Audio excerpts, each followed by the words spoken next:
chance to hear it, so let her tell it. People on the streets say Sabrina speaks. Tune into the show, she will let you know. Tell all your friends and family.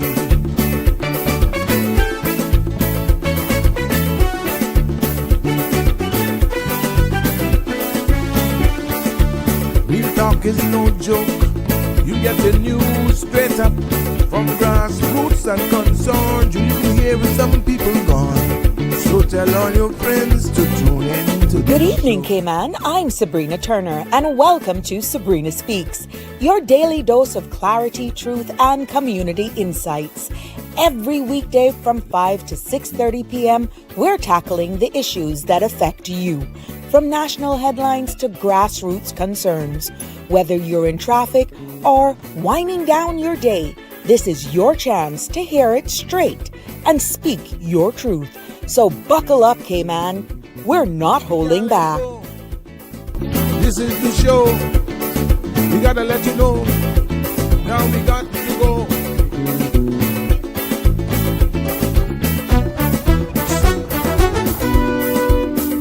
And now here's Sabrina.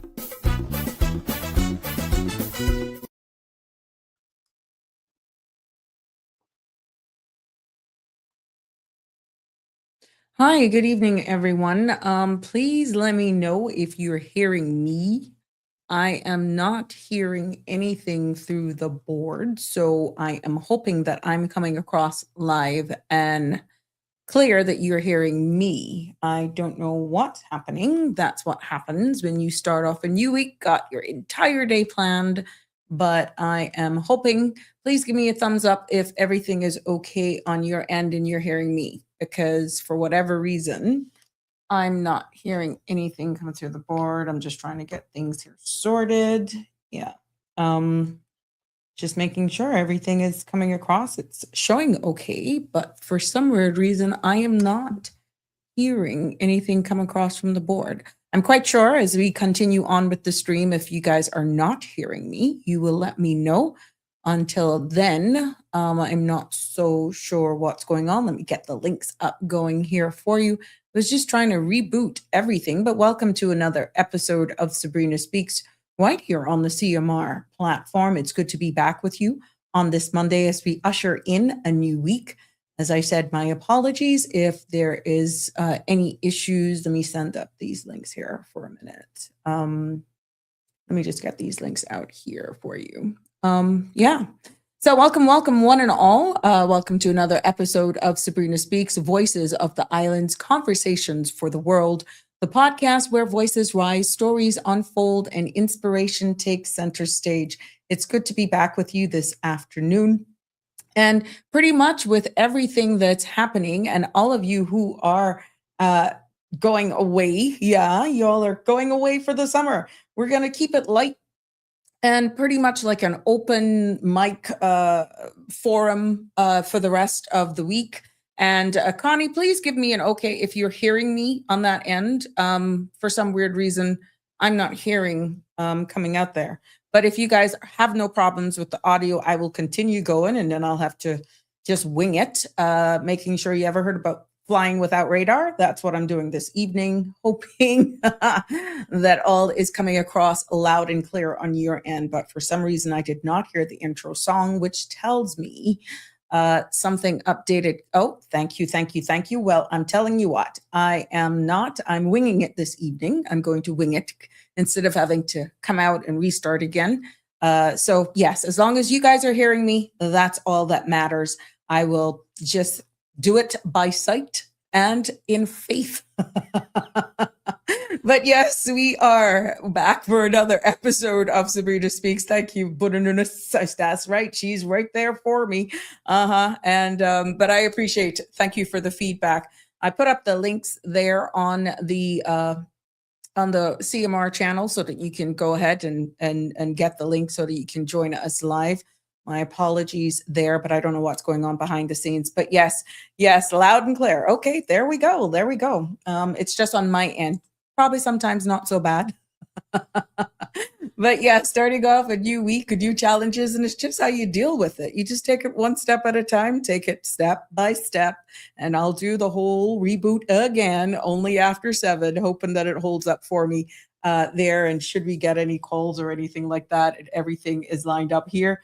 And you guys will be hearing them. But that's how it goes here sometimes. You just do what you got to do and you still show up. Yep, it's a happy Monday here in the beautiful Cayman Islands, and it's another episode of Sabrina Speaks. Like I said, we're smack in the middle of the summer holidays. A lot of you are traveling, a lot of you are planning on going or just making those last minute preparations. Who's not going at the beginning? Definitely. Let me tell you something. Everything, I'm going to talk about that in a second, Connie. I see your comments. But for those of you who are all excited and ready to go for the summer holidays and all that sort of stuff, some of you, we know we got some, it's in the public's domain, some news on Friday just before, about that. A dear friend, I could be honest with you, a huge supporter here. And you've seen it on social media, Patrick Watler there. And my sincere condolences go out to the entire family there. Patrick was a huge, huge supporter of myself. I called him the prospect mascot, or bodyguard, my constituency office assistant in the past 4 years when I was in political office. Oh God, she used to see the pearly gates until Patrick came. But you know what? Patrick's trouble was to himself. I grew a very deep respect, appreciation for Patrick, and he's no longer with us, and we leave the authorities to do their job. But that hit me, and it has hit everybody over the weekend. So yeah, I navigated that and just came to grips with the reality of the sad news of hearing his passing, and I couldn't help but to go back to some of the images, some of the pictures and videos that we had. And to be honest with you, although the entire family, all of the persons who were around us in during that time at that office, we only had good memories of Patrick. I mean, he pressed every button. He did everything, but he was always there. Every Christmas drive through, Patrick was on that float with me and the crew. For all of the events that we had, he was there. For all the summer camps, despite, some of the kids, Patrick is Patrick, they may have been a little, I'm not so sure about him. But after a while, he just mellowed out, and I didn't have no problem with him. Only one time he almost burned down my constituent's office, lighting fireworks. Oh, dear Jesus. But the funny thing is that there was never a downtime with Patrick Watler. No, we couldn't. And all the pictures that we saw, all we could do were laugh. That was exactly the relationship that we had with him. But, my thoughts and prayers go out to his entire family. I know a lot of the family, and but the relationships, and even the yard right next to what was the Prospect constituency office, now the Red Bay constituency office. There are tenants there that has hung with him. Anybody in the Macross Poulet area, Marina Drive, would know Patrick, Miss Ramjeet, and all those gentlemen over there. He's missed. He is missed. And just a couple of days ago, they were asking me about, my family was asking when last you saw Patrick. And I must say, I saw him walking along Marina Drive, but I didn't realize that he had moved out of the area. And that's what I'm getting. But my thoughts and prayers go out to him, to his family, and his immediate family, everyone who has had some sort of relationship with Patrick. And I know for sure that he was missed, because of course this is a year and change now since I've not been in political office. But I know the rapport, the relationship that we've had during that time. And I only have fond memories of him. He was a very talented carpenter. Don't make them 3, 4, 5s fool you. And I mean 3, 4, 5s, don't make that fool you. Patrick was no fool when it came to carpentry and even certain works. Now, if you caught him on a good day, good to go. But Patrick's issue was Patrick. And we adapted very quickly with respecting him and just getting to know him for who he was. And he worked out well. He was in that yard all the time, like I told you, every event. And he was a huge, huge, huge supporter of myself during that time. So that news hit us all. And like I said, to tell you that it didn't stop me in my tracks, it did. Because of the relationship that I developed with him. I'll never forget it. I was in town one day and coming up somewhere along Eastern Avenue. You know, it was actually in the vicinity of Swamp area. I was coming from Kirk's, and he was somewhere there with a plate of food in his hand, and he know my car. So far, Patrick could spot me a mile away. And all I saw was this hand in the road. And I said, "What the heck? Okay, of course, your girl pull off." He says, "Aye, mama, take me home. I'm sitting in the front again." Because it's normal. I would do that all the time with Patrick. No matter where I'm going, I would take Patrick wherever it is. Once he see me on the road, I couldn't pass Patrick. And he drove in the front seat of the car. I said, "Well, where are you going?" "I'm going home." I said, "You got food?" "Oh, yes. I just need one little cold one now." I said, "But I ain't stopping. I ain't stopping." He was so proud. I said, "Put on your seatbelt before you make police stop me." He says, "I am the sheriff from town. They can't touch you, my princess." But that is Patrick. That is just Patrick. I said, "Patrick, I am not moving unless you put on your seatbelt." "Okay, then. Okay, my darling. If it makes you happy, I will put on my seatbelt." I say, "It's the law. You're not making me happy. It's the law." Of course, he gives me his food. I held his food until he put on his seatbelt. He asked me to take the long way because he just wanted to spend time with me in the front seat of my car. That's the Patrick Watler that I know. That's him. That is the Patrick that I grow to know. But of course, my constituency office assistants, Miss Joyce Ann and Bianca, could tell you a plethora of stories, but more Bianca. Oh my goodness. The two of them. So yes, I had to do that little spiel on my dear friend, huge supporter, well known in the constituency of Red Bay and Prospect, because he went between Victoria Avenue, Marina Drive, and Mangrove Avenue in that little pad there, that area. And like I said, between the Ranjit family and the house right next to what is now the Red Bay constituency office, he will be definitely missed. He'll be remembered by all. And like I said, you see the outpouring 345 on all social media of those times interactions with Patrick. That is exactly who Patrick is. So again, thoughts and prayers go out to the family as they navigate this time, but I could not go any further without sharing that. And I'm happy that it is on a light note, despite him no longer being with us. Every memory that I can recount, there was always something that we could laugh. That was just the interaction with him, not laughing at him, but he just had that thing about him that you can't get angry with Patrick. You couldn't. You just couldn't. You just had to laugh, and he'll go. And remember the statue that I had of the Queen? We had a fixture of the Queen in the front of the Prospect constituency office during the quincentennial, her birthday. Well, that man would not allow us to, of course, after her passing, he did not allow us to discard that.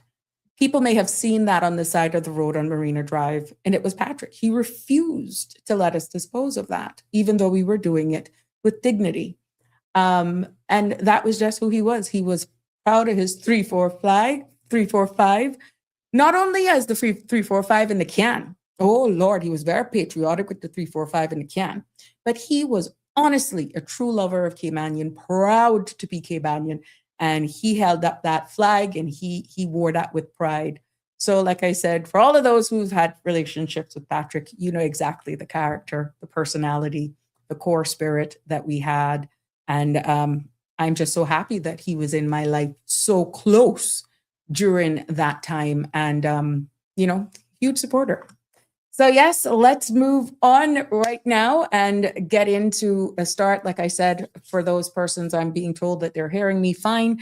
I am happy to be back with you here on this Monday as we start a fresh week. Whether you're on the road or at work or tuning in from home, I must tell you that I'm happy that you're spending your time with us. You could be doing so much things, and I'm looking forward to catching up, getting heads up from you guys, what happened over the weekend. And in regards to this dust, oh my gosh, I was expecting this type of haze over the weekend based on the forecast, but it was rough today.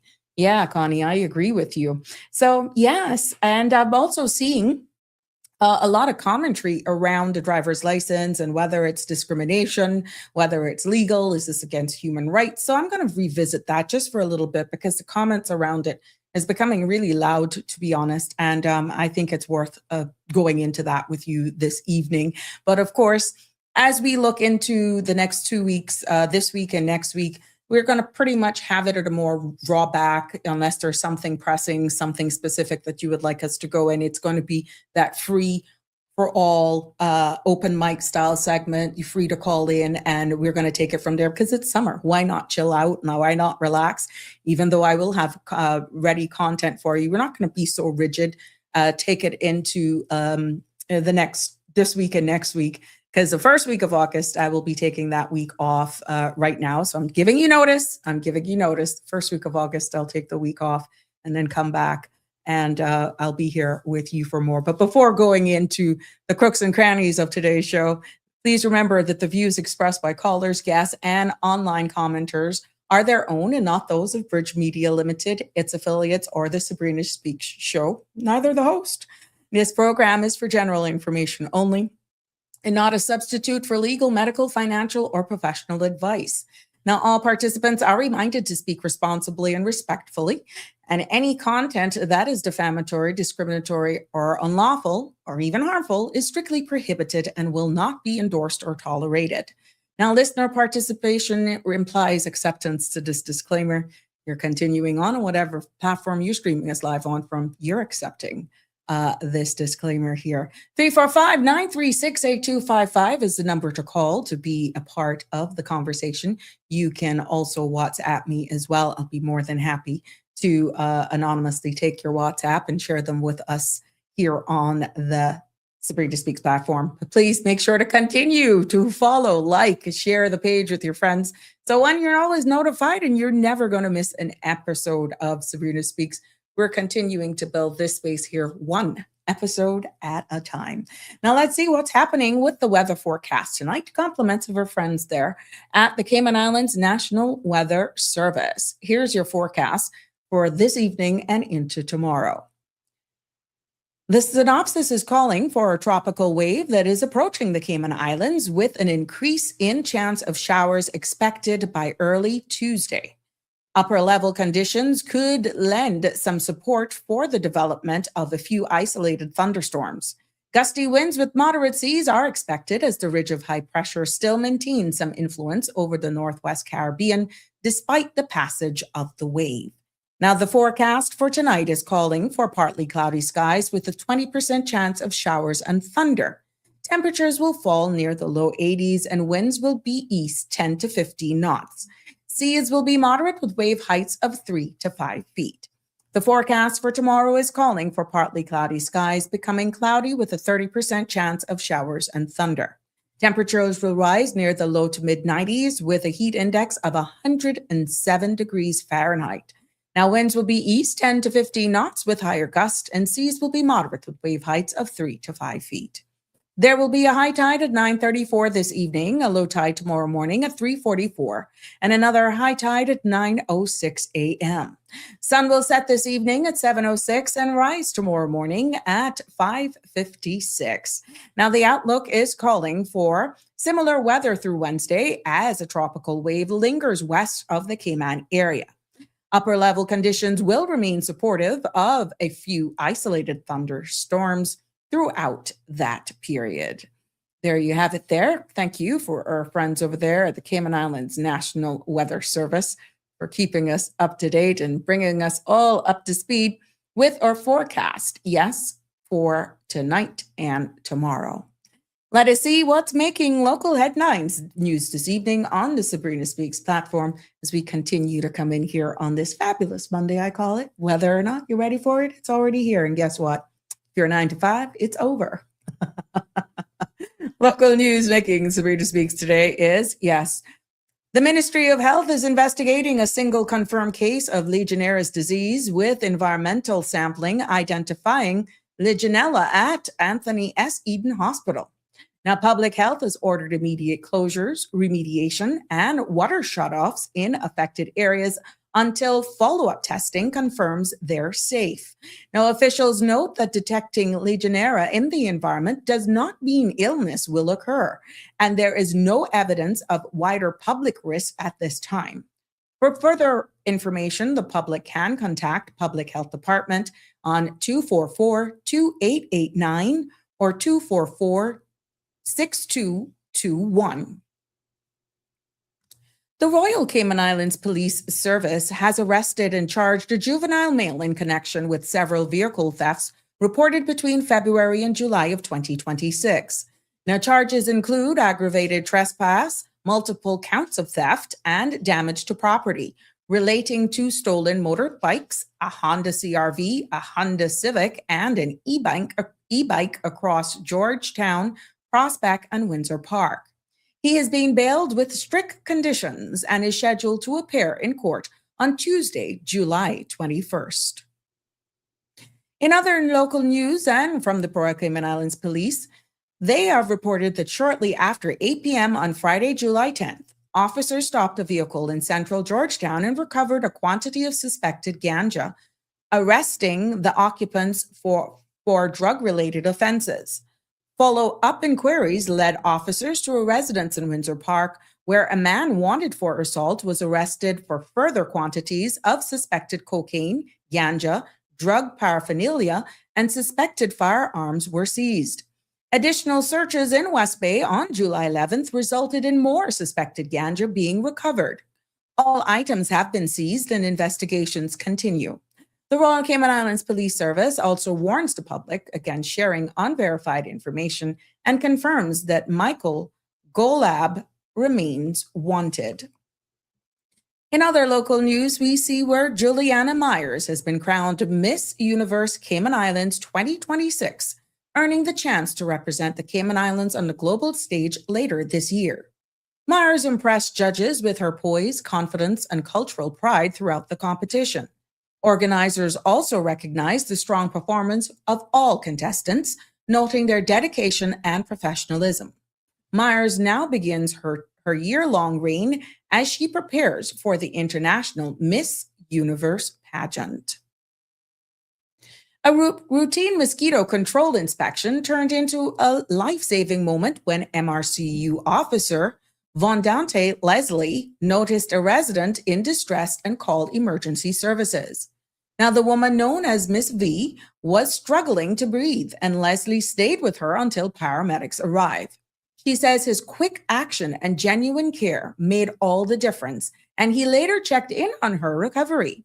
MRCU leadership says Leslie's response reflects the department's commitment to public safety and people-centered public service. As we wind down the local segment here, we see the Cayman Islands has been nominated in Recommends Reader's Choice Awards for the Best Overall Destination Caribbean. The nomination highlights the island's commitment to exceptional service and unforgettable visitor experiences. Voting is open until 19th of August, and supporters are encouraged to cast their vote online. Now, this recognition reflects the strong partnership between the tourism sector, industry partners, and the community. This week, the Cayman Islands will honor national hero Honorable Francine Jackson. Mistress Jackson will lie in state at the House of Parliament on Wednesday, July 15th from 10 a.m. to 12:30 p.m. The official funeral will take place on Friday, July 17th at 4 p.m. at the Wesleyan Holiness Church in West Bay. Mrs. Jackson, a pioneering suffrage trailblazer and longstanding marriage officer, passed away peacefully on July 5th. She was one of the phenomenal four who stood in the 1959 general election, helping reshape Cayman's political and cultural landscape. And she received the Gold Medal of Merit in 2013 and was named a national hero back in 2025. As a mark of respect Flags will be flown at half-mast on all government buildings from Wednesday morning through the end of the day of the official funeral. Members of the public are invited to attend the line in state, and both events will be live streamed on CIG YouTube channel and CIGTV.com. As we turn our attention into what news is making regional headlines this evening, we see where UK Prime Minister Keir Starmer met in Paris for the final session of the Coalition of the Willing, a group first formed in early 2025 to support Ukraine and strengthen European security. More than 25 nations now participate, and the UK has joined the EU's 90 billion Ukraine support loan to help Ukraine access military capabilities while supporting British defense industries. Starmer said that the coalition has overcome major challenges together and reaffirmed that Britain will continue to support Ukraine and increase pressure on Russia. Over in Jamaica, we see law enforcement officers are urging prospective buyers of used vehicles to carefully examine vehicle identification number before completing a purchase. As reported by Jamaica Gleaner, Detective Sergeant Dave Francis of the Stolen Motor Vehicle Unit says proper VIN checks can help prevent buyers from unknowingly purchasing stolen or altered cars. Police, however, are encouraging the public to verify all vehicle details and report any suspicious listing. Also, GBN News is reporting that Buckingham Palace declined a request for King Charles to sign a post-Brexit agreement at Windsor Castle, citing concerns about stepping into a political minefield. Palace officials advised that hosting such a signing could blur constitutional boundaries, as the monarch must remain strictly neutral in political matters. Now, the decision underscores the palace's continued caution around Brexit-related events and its commitment to avoiding any perception of political involvement. And also today, we see it was a royal family affair at Wilmington. Early today, as the Wales family arrived at the Royal Box and for the men's final, Prince William and Catherine were joined by Prince George and Princess Charlotte, taking their seats to a warm reception from spectators. Now, their appearance added to the excitement surrounding the championship on Sunday and marking another high-profile moment at the All England Lawn Tennis and Croquet Club as fans gathered for the final match of the tournament. Now we turn our sights to the markets closing for today, because global markets closed mixed today as investors reacted to shifting energy prices and ongoing geopolitical concerns. Now the Dow ended slightly lower, with the S&P 500 and NASDAQ showing modest declines led by weakness in the tech sector. European markets posted small gains, with the FTSE, DAX, and CAC all closing in positive territory. Oil prices moved higher, adding pressure and transportation on manufacturing stocks, and Asian markets were volatile, with several indices finishing sharply down. Now that's your market for today. And yes, it is another episode of Sabrina Speaks right here on the CMR platform. And for all of you guys who went out over the weekend and took in all the FIFA matches, here's what's coming up, because we're on the home stretch of the FIFA World Cup of 2026 with the semifinals lineup officially set. Yes, France will face off Spain on Tuesday. That's tomorrow at 3 p.m. Eastern Time, followed by England taking on defending champions Argentina on Wednesday, July 15th. Yes. Now, the recent quarterfinals showed strong performances from all four sides, with Spain, France, England, and Argentina advancing after hard-fought wins, even some controversy. With only days left before the final, teams are managing fatigues and injuries and momentum carefully as the tournament reaches its very decisive stage. And I don't know about you, but I, for the first time throughout this whole season, went to Salty's, and I took it in with family and friends. That was Saturday evening? Oh, yeah. The vibe was different. Can you imagine? Some of these venues only have standing room on the inside, but it was really good to just go there, feel the energy, And I had some fun with some guys that were sitting at the table by us. Of course, we're all, you know how we are here as island people. We just go out and we grab a chair and we sit down, and we were just there, just having a good time. And when one of the teams scored, you know, they were just out of their seats. So I said, hold on. You were for that team, hiding in plain sight. But that was so cool because all along I thought they were for one team, assuming that's why you don't assume. And actually they were for the other team. And, you know, one of the thing was you cheering for the best of two evils. You know, my team is gone, but I'm going to be cheering for the best of two evils. They were not in any jerseys for sure, but I can get it. But they were hiding in plain sight. That's why you got to be careful. Got to be careful what you say. But it was just all good fun. And I must say that I had a good time with family. It was getting out. And but yeah, for some reason, I still prefer doing it at home. That's just my liking. But it was good energy. I could be honest with you. I'm not gonna shoot it down. It was really, really good energy, good vibe. And kudos to all of the vendors out there who are taking advantage of this opportunity to give people the choice. I mean, the kids were there. It was a good family event. And Southeast is close to home, so why not? Happy birthday to all of those persons who are celebrating a birthday today and who may have celebrated a birthday over the weekend. From all of us here on the Sabrina Speaks platform and family, we want to celebrate that with you and wish you many, many more. And same goes out to all of you who are maybe celebrating wedding anniversaries or you're just celebrating life. Hey, we got to be so thankful. And we celebrate here along with all of you. We are celebrating here with you as well.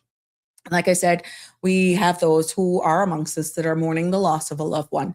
Our thoughts and prayers go out to you as you navigate this time for sure. 345-936 is the number to call today to join in if you want to weigh in or let us know how you spent your weekend. Do you have your projections as to who's going to take home the World Cup? Or are you just going to sit on the fence because it has been that unpredictable? Yeah. I'd love to hear from you. I would really love to hear from you. Let's see what's happening at the community announcements. And then we go straight into sharing. Some people were out of sight in Mango Bush again, and had the audacity to send the beautiful pictures. But yes, let me just get you up to speed with what's happening in and around the community, because the Department of Counseling Service and Family Resource Center are hosting a free Monique Burr Foundation safety workshop for children and teens. Now, the sessions for ages 8 to 11 and 12 to 15 will teach practical skills to help prevent bullying, abuse, unhealthy relationships, and digital dangers. Now, this all takes place on Tuesday, the 29th of July from 8:30 on till 12:30 at the Adonis House on 4th Street. Now, these workshops are free and refreshments will be provided. So the QR code is here on it for you to just capture that. And like I said, this is the first floor at Adonis House, that's 75 4th Street, 100% free. And like I said, refreshments will be provided. So we want to make sure that we let you know what's going on. Can't say you didn't hear it. And if you didn't, you heard it then. We want to see where the National Roads Authority here will be doing some nighttime paving. Yeah, but no, not that one. There we go. Yeah, there are going to be some nighttime paving at the CUC roundabout, and that's beginning from midnight tonight. That's starting from tonight at midnight and continuing through July 24th. Now, this is the aerial image of where the works will actually be taking place from midnight tonight and continuing through July 24th. And this will take place from 8 p.m. until 4 a.m., Monday through Friday, with limited access around the area during these hours. Now, we know when you see these road crews on the roads, we are encouraging drivers to yield in the roundabout and signal when exiting. And for God's sakes, they're asking people to slow down in these active construction zones. And the NRA are, thanking the public for their patience as the improvements here continue. Now, this is a huge roundabout, and with works and stuff going in, sometimes you're coming around the bend and you don't see the cones there. So you may be in one lane and that lane merges into another lane. That's why they're making sure that this aerial view explains exactly what's happening, and works will be going on in this area. I have seen people look like they haven't come up this area in a while, and they're really trying to feel their way around this roundabout. Just ask you during this time that all of these works will be going on to honestly just take your time and just follow the signage. But you can't do that if you're going into these roundabouts 35, 40 miles, if not faster. So please, please, please use extreme caution. We don't want anybody to get hurt at all on our roads. And yes, we're seeing where the development of the Cayman Islands Aquatic Center has already begun. And this is a public notice and a reminder, because the works will go on for the next month. And because of that, there will be limited access around the site as the work progresses. There is somewhat of a map, a mock-up of the site itself. This is the new Cayman Islands Aquatic Center. And construction will run from the 13th, that is from today, until the 31st of July, with hours from 8:30 to 5 on weekdays and 9 to 4 on Saturdays, and even on Sundays from 8 until noon on Sundays. So residents in this area they are encouraged to stay updated as they pave the way for the Cayman's future aquatic athletes. So all of that is happening in and around our islands, and we're going to make sure that you're abreast or kept up to date with all that's happening here on our community calendar. And should you have anything that you'd like to share with us as a community update, by all means, you can always WhatsApp me, 936-8255, or you can send it by email, Sabrina Speaks, the number 12 at gmail.com. I'd be more than happy to promote any community events, that sort of stuff. We'd be more than happy to share those with you, the public. But happy Monday, everyone. Connie Bonnie is in the house today. How are you? I hope you had a wonderful weekend. And I talking her business. She went in Mango Bush again. Look, no orchids for today, but she got some mangoes. Oh yeah, they look good. She was out of sight up in the Mango Bush. Didn't get no maiden plum, and I hope she didn't get no ticks. Yes, but happy Monday to you as well, Connie Bonnie. This is that time of the year. This is that time of the year for sure. And you mentioned about the Saharan dust, Connie. Thank you for mentioning that, because, oh my God, that was thick today. That was thick today. It was really, really, really, really hazy outside. And yesterday we kind of got to ease up later on in the afternoon. That's a fact. That's for true. But today it was like, oh my gosh, it's like that caution needed to be extended into today. But I'm no expert, but I saw what was happening outside today. And I just thought that it could maybe have been extended a little bit more. But yeah, just hoping that everybody takes caution. I popped into the supermarket on Saturday, and there was a lady, she was really, really congested, speaking to another lady. And I was like, you got a cold? You got something? When you checked it up, the lady was having a serious allergy attack from all of the allergies. And quite a few people that I bumped into on Saturday were having issues with their allergies. And I know it's all this dust, but you got to do what you got to do. You got to go out, you got to run your errands. You have the option of wearing a mask if you so choose, to do whatever it takes. But it didn't stop all of those people going out to their best hangout hole with their friends to watch the football. I ventured out despite it. And I must say it wasn't bad. I must say it was not bad. So yeah, Donnie is in the house. Good evening. Happy Friday. No, not Friday. Good God. I wish it was though. Happy Monday to you. Green Valley Nursery there in Lower Valley. Open from Monday to Saturday from 7 until 4. Donnie is in the house with us today. And yes, my girl. Oh, these peace lilies. Oh, how rude of me. How bad of me. She shared with us some beautiful images. Some people can eat theirs. We can't eat these though, but this is beautiful. Oh my goodness, Dawn. I just want people to know that these pictures that we share here with you are images that are shared with us. And I am quite sure if you ask Donnie how you can get these with at Green Valley Nursery, she'd be more than happy to tell you how you can get your hand on some of these beautiful ornamentals and any other plants that she may have there as well to help you decorate your spaces. She has some beautiful, I just admire these people. Look at this. Look at that.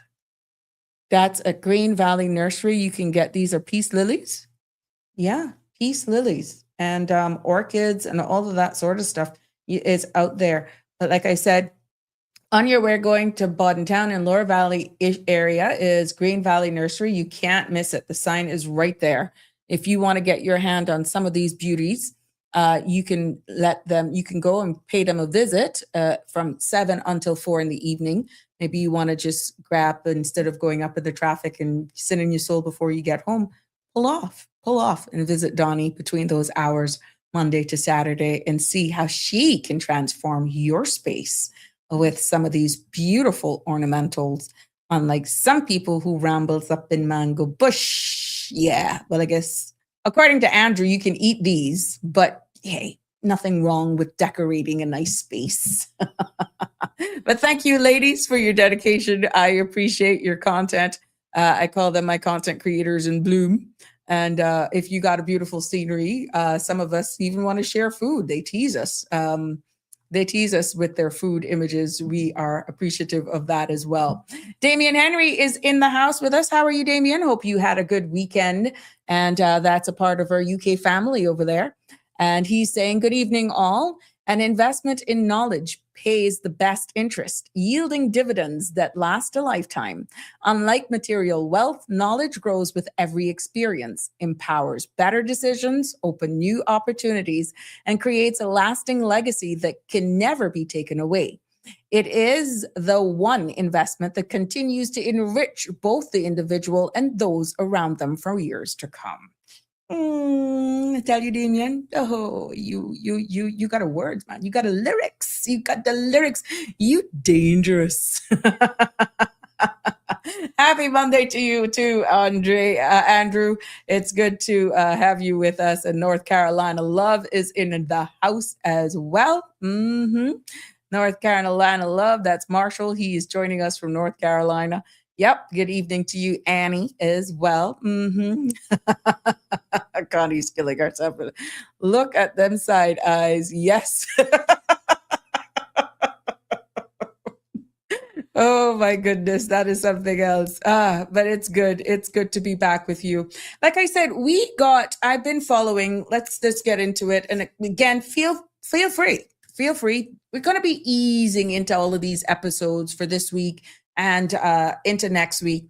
More free flow style of things. So we're not going to be so rigid here. And I deliberately did that.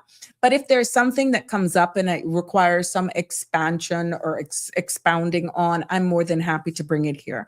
But I'm giving it this free reign now for the next 2 weeks, not in so structured. We usually have the free flow Fridays, but from time to time, you speak about certain subjects and then it goes on and you read the commentary. A lot of people have been sharing comments and it's taken up by storm on social media platforms.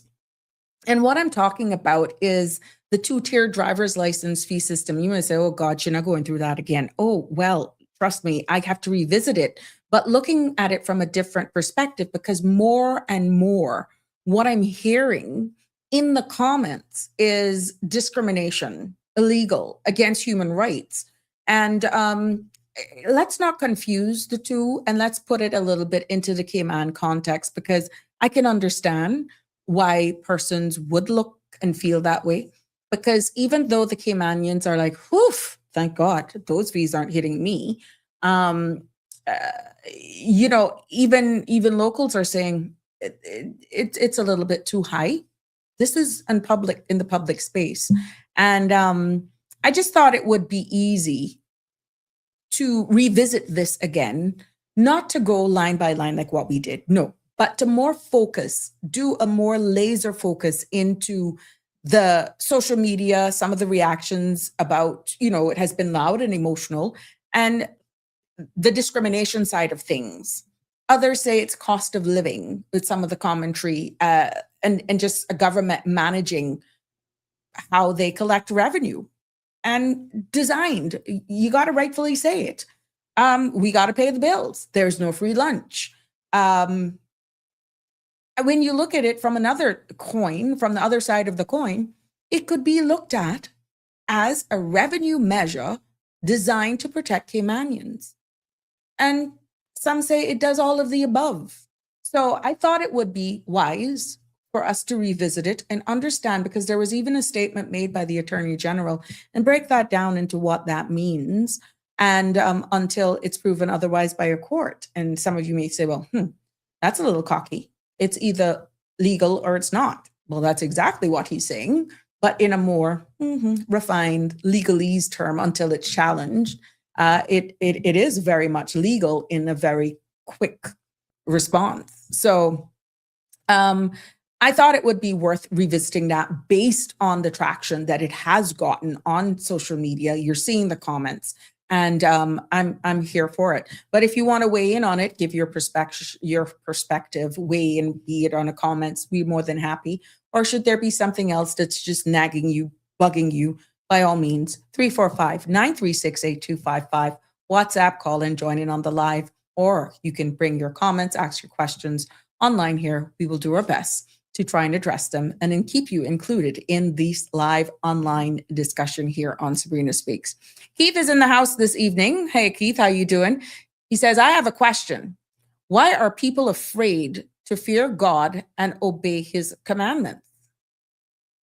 Why are people afraid to fear God and obey his commandments? I have no clue. Unless you have a true relationship, and I'm quite sure anybody's willing to weigh in on this. Unless you have a true relationship, and that could be based on your culture, household, upbringing, why fear someone unless you have the true fundamental beliefs of exactly what you're alluding to? You have those who live by faith because of their strong Christian upbringing, and you have those who are atheists who just believe there is a creator, there is the universe. But these commandments, you have a different conversation that comes about with that.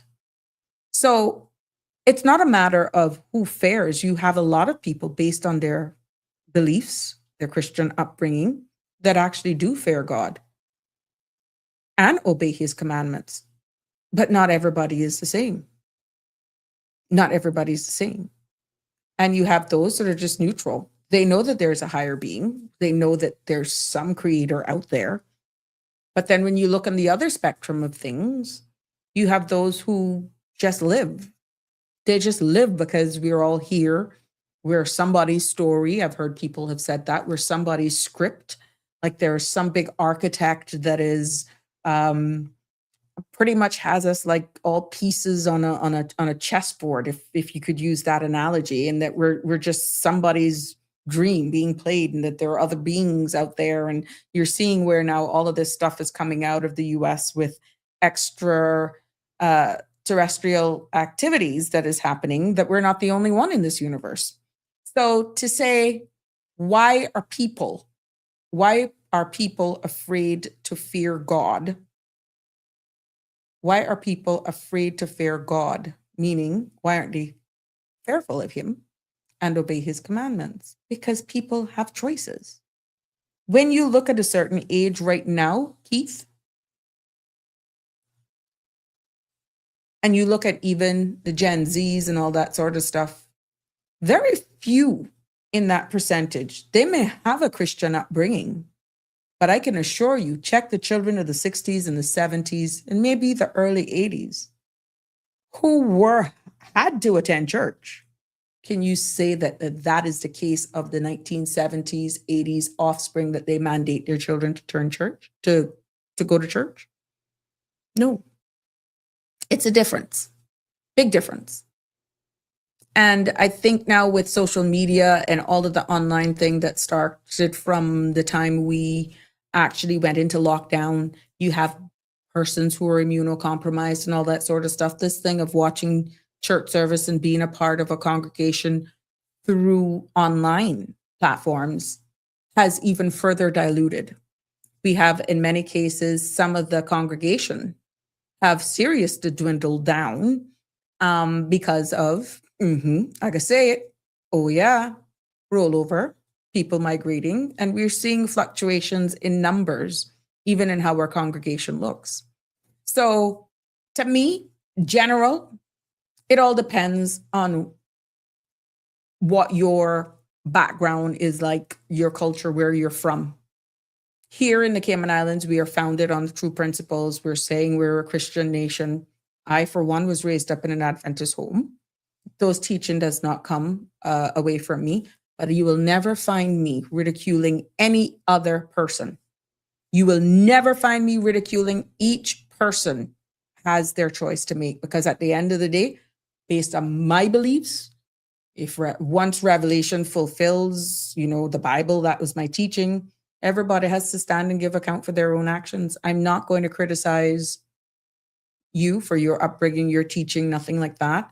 And even though I'm an adult, to say that I'm following my truths, beliefs as a true Adventist, despite me knowing the different, no, I have slipped.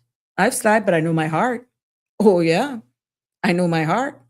And I will dance and I will have a little adult beverage there too, but I will never go to the point where I'm drunk. No, no, no, I will never do that. But that's my choice. I know my heart. Whether or not I congregate every Saturday, no. I'm ashamed to say it. I can't remember the last time I went to a church service. It is the truth. But my kids have their own relationship with their God. One is more into it, and the other one, he is one of those that he believes there's a God, but in his own way. But they know the principles of my home. So at the end of the day, I feel people have individual relationships, and whether or not they tweak it to fit into this environment, some has to be the church, they have to be on a board, they have to be on the choir, they have to do this. That's totally up to them.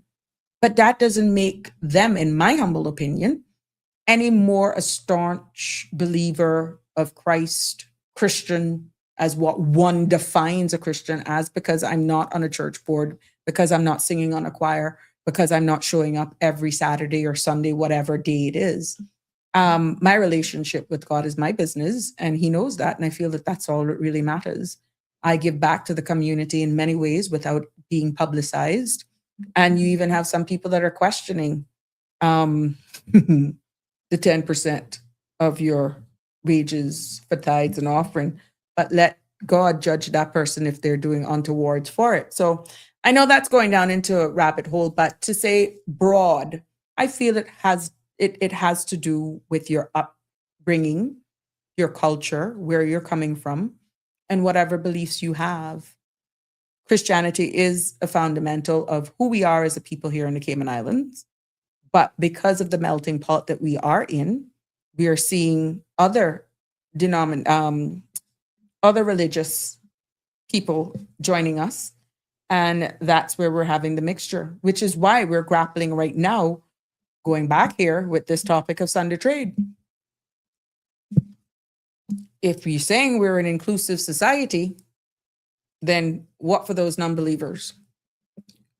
Cayman Forward, I'm hoping, will actually be addressing a lot of these stuff, and then we'll go into that a little bit deeper to see if that even dabbled on Christian beliefs, faiths, opening up the balance of Sunday trade, or just business versus religious belief, and remaining grounded in our principles and our foundation. So let's see where that goes. Live Happy is with us today. It's our country. We have the right to change the rules to suit us as we wish. Aren't we sick and tired of people telling us what to do? We must put our foot down and keep it down. Well, that has to be something in unison. And I totally agree with you, Live Happy. But for far too often, what we see is that only a few will stick their necks out. Only a few will be very vocal. Only a few will be to the front line and speak their mind, be honest, give their opinions, because of fear, which we can only bring it down to that, of speaking publicly. Again, the downside of a small island development state, where you have to be careful who you associate with, you have to be very careful with your political alignment. that could be the difference in you being able to earn an income, getting a job, obtaining a contract. That could make or break your business. It is just the environment that we're in and some of the disadvantages of being a small island development state. But I totally agree with you. But you can't expect only commentators to be doing the heavy lifting, because that is not a true reflection, in all honesty, of nationally how people feel, save by a voting system, referendum, and even these petitions. What happens? I got a question from a WhatsApper. What happens to the petitions? Yeah, you get an idea, but at the end of the day, then what? Not me. That's a WhatsApper. What happens after that? But I agree. But you cannot make only certain outlets that come respectfully, bring hard-hitting topics, be the one to carry the heavy lifting. That is not a true reflection of national sentiment on any particular topic. And until we get out of that, where the silent majority no longer be silent, but even in a unified way, you don't have to riot, you don't have to instigate fights, that sort of stuff. You understand? You could do that in a way that is so professionally done, but it gives a clear advantage. You could do it without blaspheming. You could do it without name calling or becoming very dirty. And the message will be sent. But if you have to just wait every 4 years to make your voices heard and known for only those who put themselves up for political office to say, well, this is what I'm going to do because I wasn't pleased. No, that's not it. That's not only it. Because some of the change makers may never, ever put themselves up for political office, period. But the decision makers who are elected to office get some sort of a roadmap, guidance as to a national sentiment. When you get public feedback, public commentary, that you're not shouting after this person or that person if you're not agreeing with exactly what they say, but let's say all 2 sides or 3 sides bring their points across, and then you can be in a nice area to get, oh, well, this is the views of those who are for the pros. These are the views for those who are against this. And this is one that, wow, that's a mixture of two. It's just that they're saying it different. But how can we meet these people in the middle of the line? What legislations would be impacted or would we need to change so that we get to appease both sides? Because you're not going to please everyone. But what I'm saying is the big takeaway from this Live Happy N4J is that we're not going to ever achieve that if only a small sample are really making their voices heard. And saying you're going to do it at every election may not yield what you're looking for, because the real change makers, the influencers who may be looking for what you're saying to put your foot down, may not be the ones that are putting themselves up for political office. And the opportunities may not necessarily arise to impact change because it isn't clear enough what the true national sentiment is of possible key things. Alfred Real is in the house. Yes, you are late to class. And I called you out just now anyhow, but good to have you join me nevertheless. Keith is saying, I know my name is in the book of life and I am going to do whatever I need to do according to the will of God. Keep it there. Yeah, and that's your choice. But now, my dear Keith, you have other people who really don't give 2 shakes of a duck's tail about what we have raised up on, and they're just living life. Now, that's their choice. That's totally up to them. Some you, out of respect, they don't want to hear anything about God. Now, whatever caused them to do that, they must know why. You have to respect that. You have to respect that. But this thing of pushing this down people's throat, I think people have a right to choose whatever they want. whatever they want. I would never blaspheme against an atheist. I would never blaspheme against a Catholic. I would never blaspheme against a holiness person. Never. That's their choice. I've said it publicly over and over again where I was raised up in. Now you look at me, you see me out. If you see me out having a good time, you would never say, oh, she's an Adventist and that's how she's carrying on. Don't judge me. You don't know this. Only that man know this. Hence, don't judge. You may choose to live your life how you want. That's totally up to you. We have to respect you. And I feel too much is far left, far right. And at the end of the day, you read the good book. Every man has to account for himself. I ain't gonna lose my soul because you going this way and I going that way. Oh no, I'm responsible for me. And that's my personal relationship with him. Now, if I don't look, or if I don't fit the role or the look of what you see as a staunch or what you expect, let's say an Adventist to look like that on you, I know my heart. Going to church every Saturday, every prayer meeting and being on every board don't make you any better Christian than me because I know me. And to each his own at the end of the day.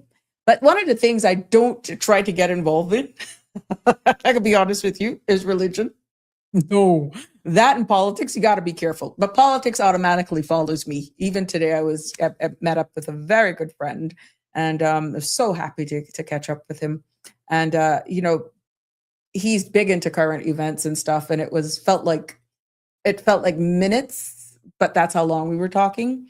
And it naturally follows me. And for what's happening in the world and how Cayman is changing for someone who had been here early back in the 90s.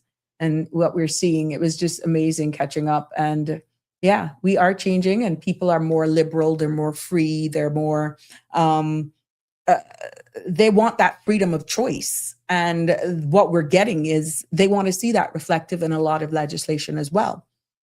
And this, my friend, is why the silent majority cannot be silent. What is the true sense of the trajectory in which we're going? You can talk what you want about how we're going to be building houses, infrastructure, education, that sort of stuff. But really and truly overall, what is the general sentiment of life, where we're going, is what's really important. Are we going to continue closing at midnight? Or is it going to eventually open where all stores, no matter what square footage they are, have the freedom to choose whether or not they want to open on a Saturday, on a Sunday? Should it be a choice? Have we reached that point based on our population and still be able to preserve and protect our culture, but give these business places the choice to operate if they so choose? What is the real temperature? What is the real environment of that? But I feel at the end of the day, we're seeing it where they're becoming more liberal. People just want to have the freedom of choice. And the more rigid we're seeing laws being made, is the more defiant you get from your people. The more chances for breaches, the more chances for those laws to be broken. And then if laws are there but are not enforced, then joke's on who? Joke's on us. And that is a clear picture as to give an idea of the direction in which we're heading in. So this is why forums like this, reading the comments, which has no faces with them, but when you see a trend coming along, it sometimes is a reflection of the sentiment on the ground. And this is why what little percentage of your indigenous generational people that we do have left, not all will speak. Not all will speak.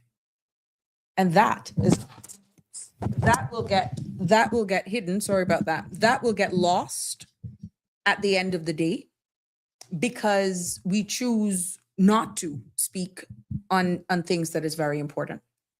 And it's just like when you have legislation that is out for public feedback and you don't provide a feedback, and you leave it then to those who are elected to serve, and sometimes it goes in a direction that you weren't expecting, you can't blame those who are in political office for that. You have to blame ourselves for not providing the input, the feedback, the justification. And you can't get tired because you may have lost on one particular bill, one particular motion. You can't lose the momentum. You have to constantly be at it and hold your people accountable, because the direction in which we're going will actually be sustained by either the loudest voices or from silence, meaning consent, whether or not they hear from you.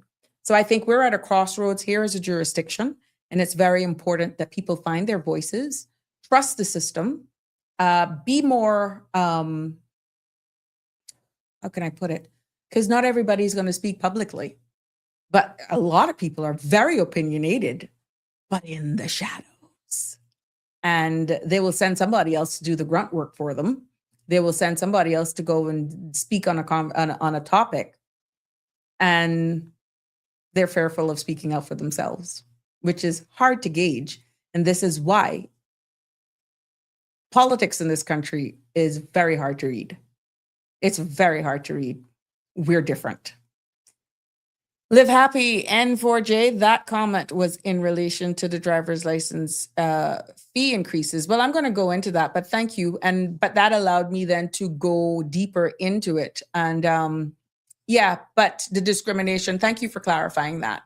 That allowed me then to go deeper into a broader context that I'm also seeing popping up on other platforms as well.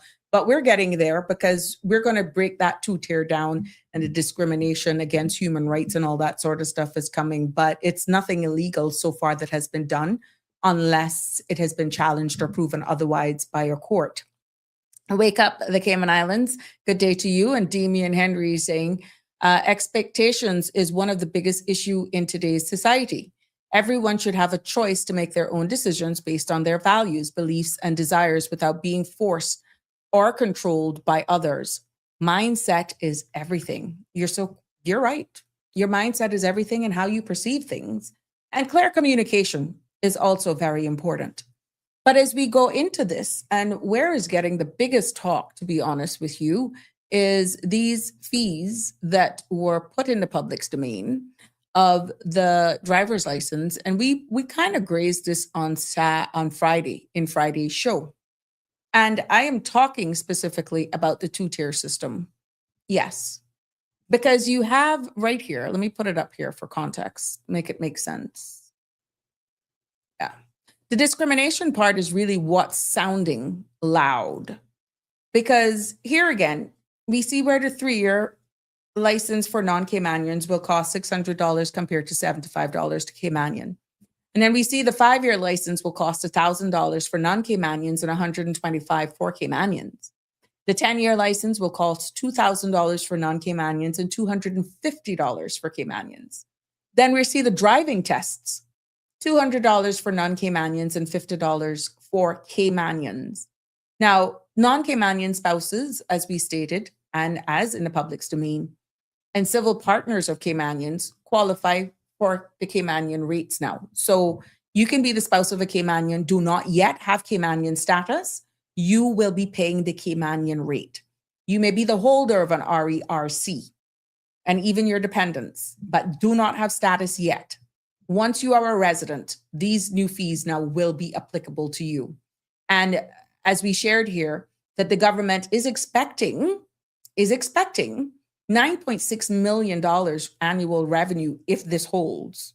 That's what's forecasted.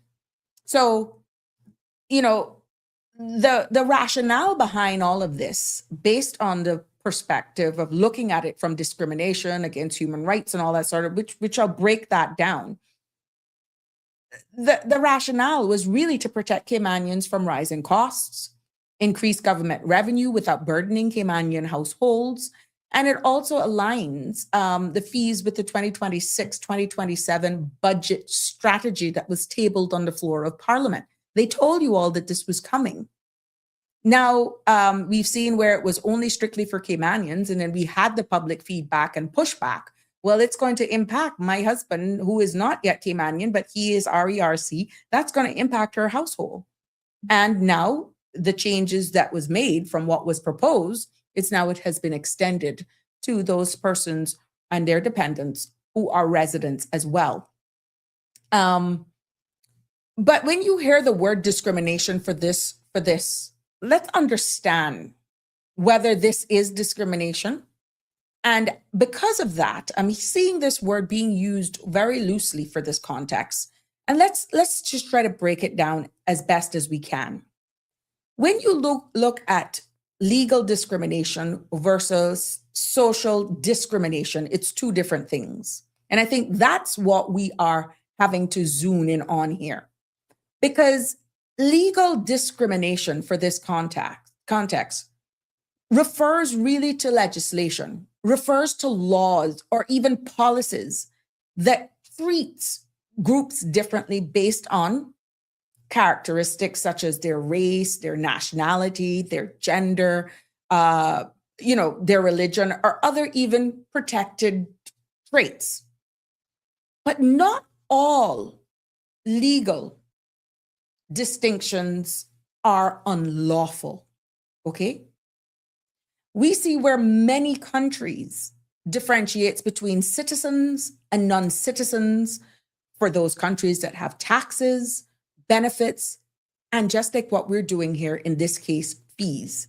Many countries differentiate between its citizens and non-citizens, okay? Now, when you look at social discrimination, because it's the difference between the two, that is about perception, how it may appear, how people are treated, and people's lived experiences.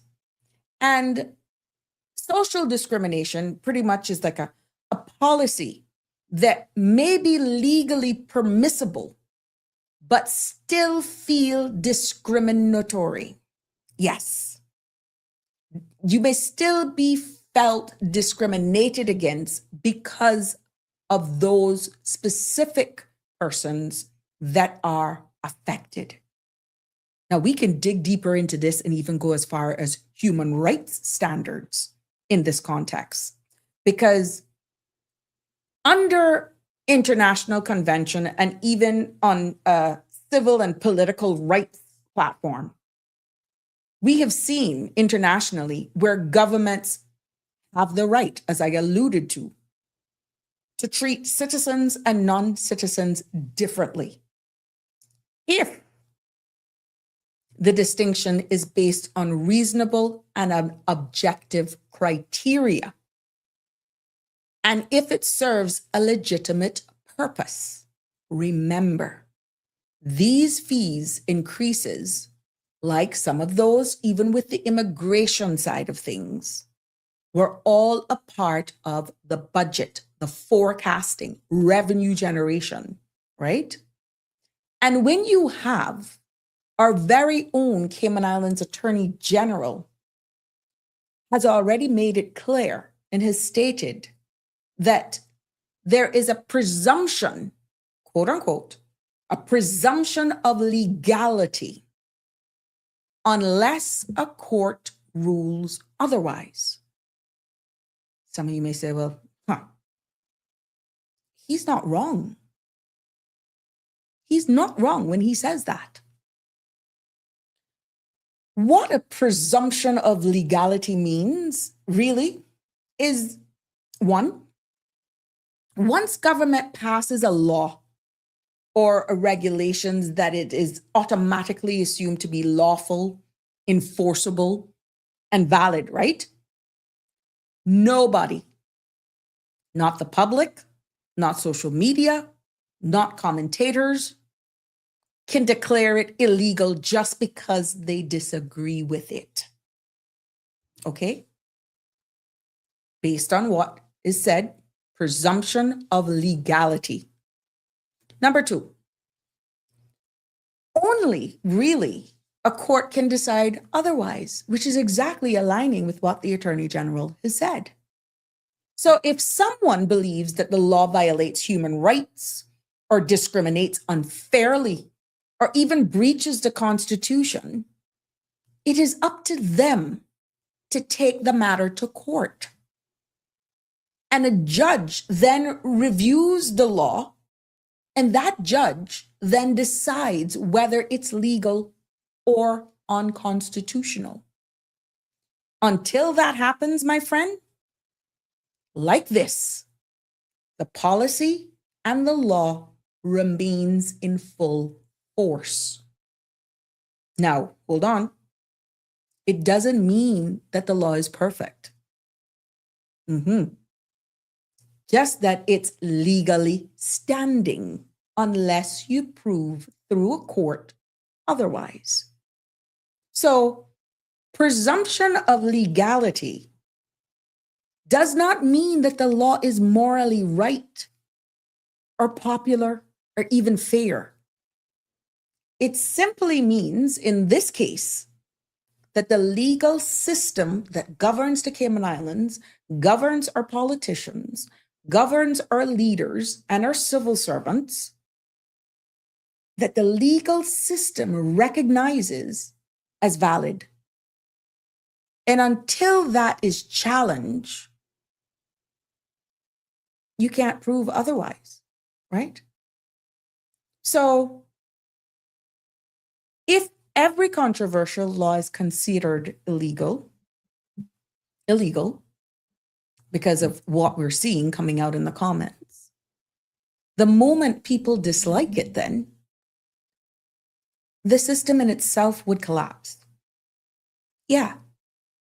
So the presumption ensures really that government can function, that laws can be applied, that society has order in it, and disputes can go through the proper channels if, by and large, everyone has an issue with these laws that we have here. Now, the presumption doesn't block anyone from fighting the law.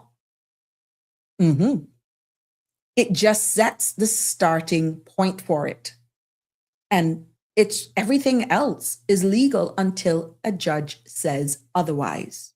So for those who are feeling that this is questionable, and the Attorney General has been quoted as saying presumption of legality, you know, this two-tier driver's license of fees have presumption of legality. What he is directly saying is that our government is allowed to set different fees for citizens and non-citizens, as they have done here, and that the policy in itself is legally valid until someone files a constitutional challenge.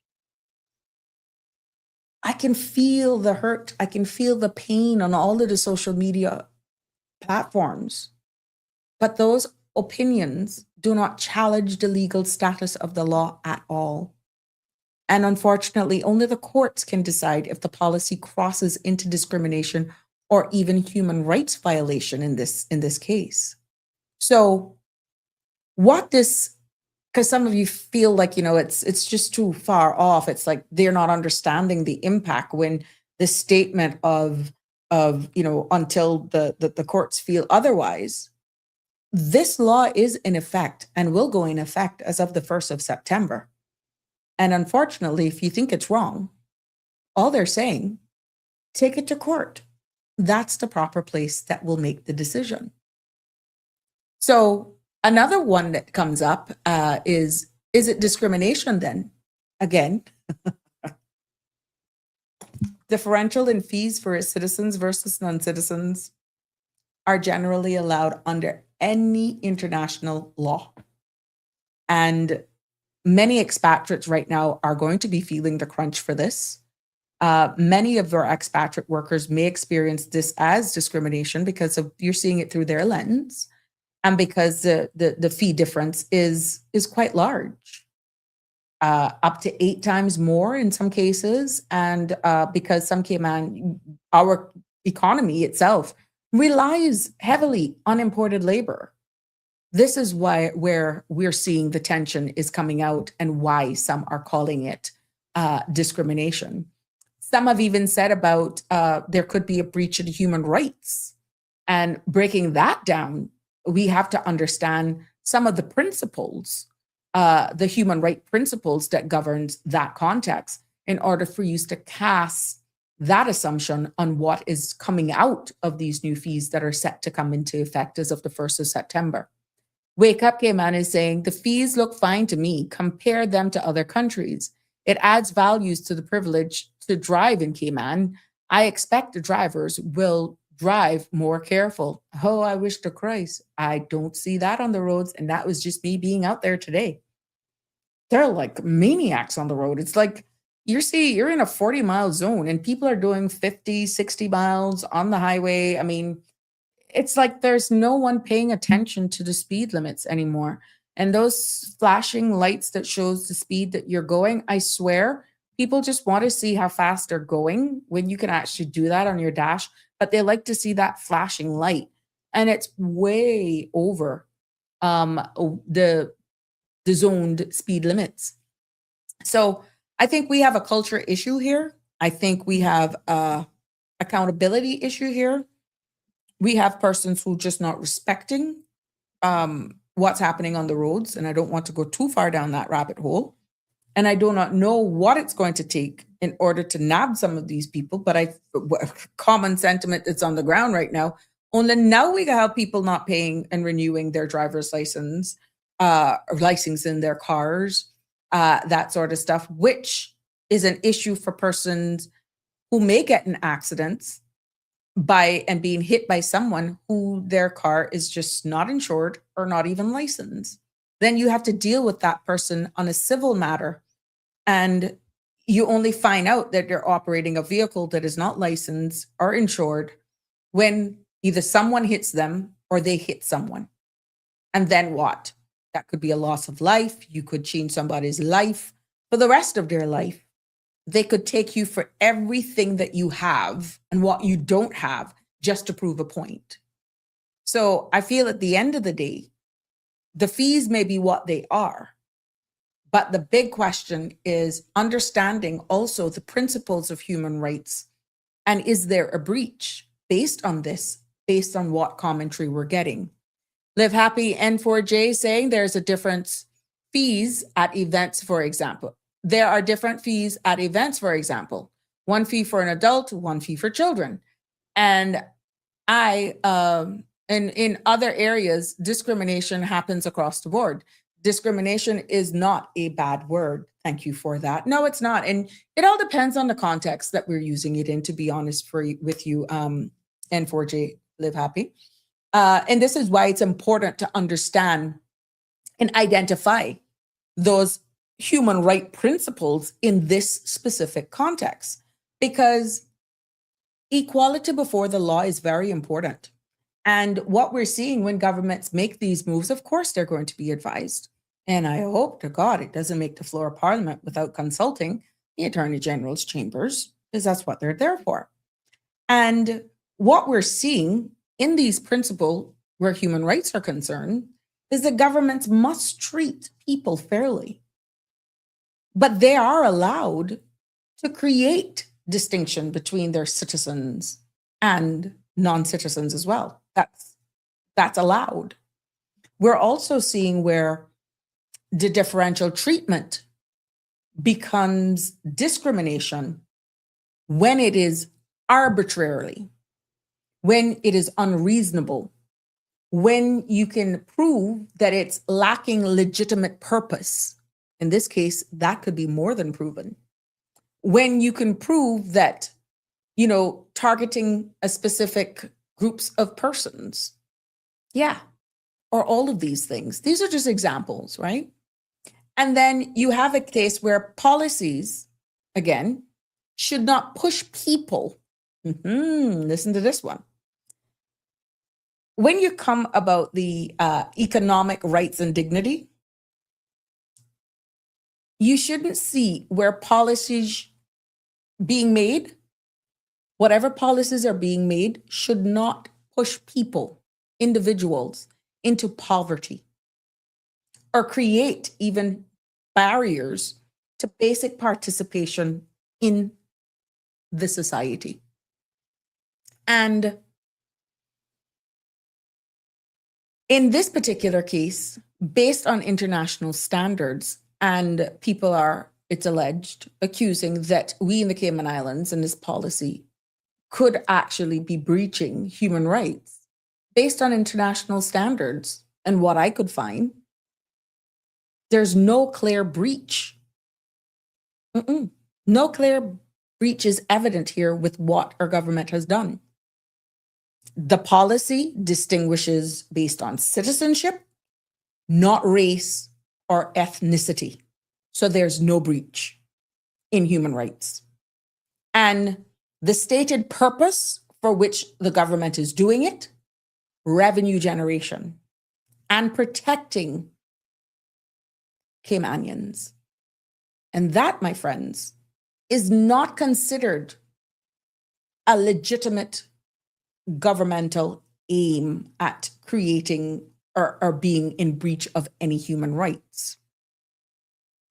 Now, human rights concerns could arise if the fees become prohibitively expensive for low-income workers.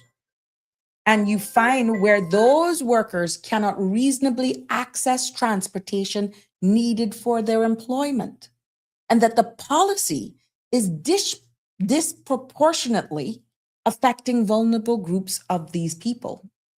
And that's where we have an issue, if you can prove that. Good evening, caller. I'm hoping that people can hear you. You're live. Good evening, Sabrina. Can you hear me? I am hearing you, and I'm just hoping that the callers are. Well, I hope so too. Well, The listeners even if it's are. only you listening, even if it's only you, it would be worth it. But it could be worth much more if everybody is listening. Yes, sir. Very, very interesting discussion, and I think it's important, especially that only last week, I think a week ago today, we were celebrating Constitution Day. It's good, of course, to remember what has been achieved up to this point, but also to examine issues such as these, because we see they are issues which allow us to say, okay, are we making progress? Are we not making progress? Or is this just one of those neutral things which we still have to discuss, but it doesn't mean that we are regressing or we are moving forward? The issue of discrimination is, I mean, I've been listening to you last maybe 30 minutes or so. And I like what I hear because it is really addressing the issues, the issues of proportionality, the issues as to whether it is justified discrimination. Those are the things that, if it were to go to court, those are the things that one would have to prove. Look at. Yeah, would have to prove. Now, in a sense, I'll just be repeating, but maybe saying in different ways what you've already said, but just to give it some examples. See, discrimination per se is not a problem. The law discriminates all the time, so long as there's a justified cause and so forth. But also, there are certain cases where, imagine, for example, you want to run, I don't know, a Thai restaurant, okay? And you advertise, you say, well, I want to employ some people here, but I want people who speak Thai.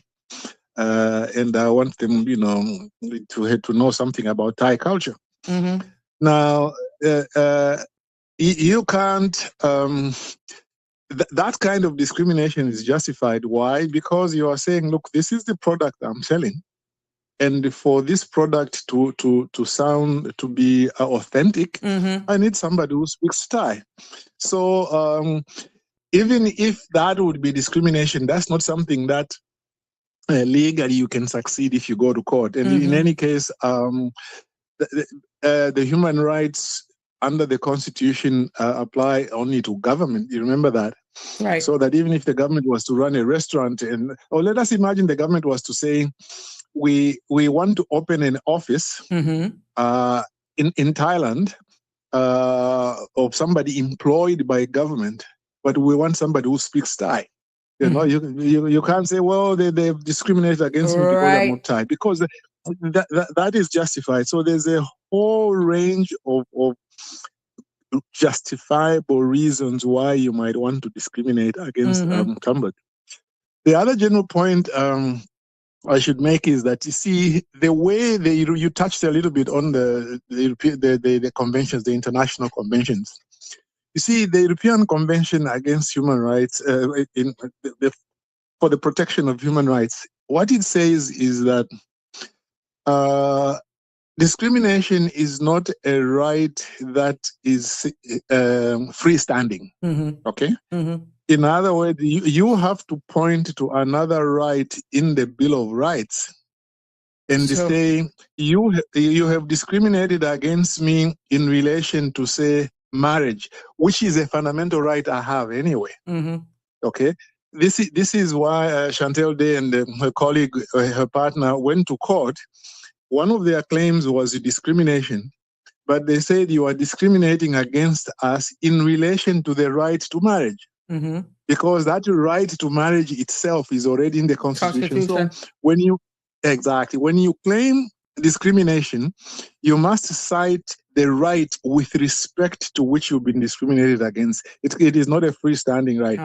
So that's the thing. So it would be very interesting if somebody wanted to challenge this. Like what they would tie it to. I mean, would they say that, would they say, well, I've got a right to my property, which is the money that you are asking for.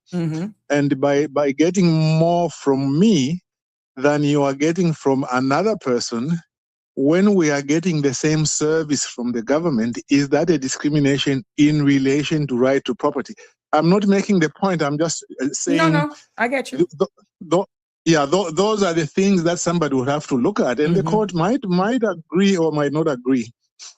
Also, the presumption of legality. Again, you're right. That is the legal principle which the court applies.